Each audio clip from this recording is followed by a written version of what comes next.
পুকুসোনার রথ কিন্তু মাসির বাড়িতেই এই কদিন ছিল। আর এখানে দেখো মিশো সুন্দর করে রথটাকে সাজিয়ে দিয়েছে। তারপরে মাসি ধূপধুনো দিয়ে এবার কিন্তু আমাদের রথ বেরোবে।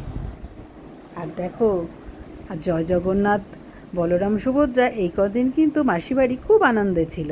তার জন্য লাস্টবারের মতো মাসির সমস্ত ঘর কিন্তু ঘুরলো, দাদু টেনে টেনে ঘুরালো, ঘুরিয়ে তারপরে কিন্তু রথ বার করলাম।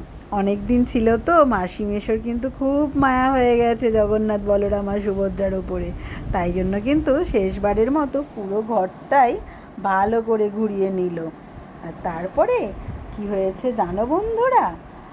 জগন্নাথ বলরাম সুভদ্রা লিফট চড়েছে আজকে।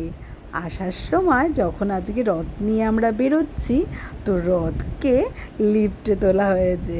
কি মজা না! পুকুসোনা কিন্তু খুব খুশি হয়েছে জগন্নাথ বলরামকে সুভদ্রাকে লিফটে উঠিয়েছে বলে। আর এই দেখো, আমরা এবার রাস্তায় বেরিয়ে পড়েছি, পুকুসোনা কিন্তু রথ টানছে। তো চলো বন্ধুরা, টাটা। পুকুসোনার সাথে থেকো তোমরা, আর রথ টানাটা দেখতে থেকো, আর সবাই তার সাথে আজকে খুব মজা করো। টাটা।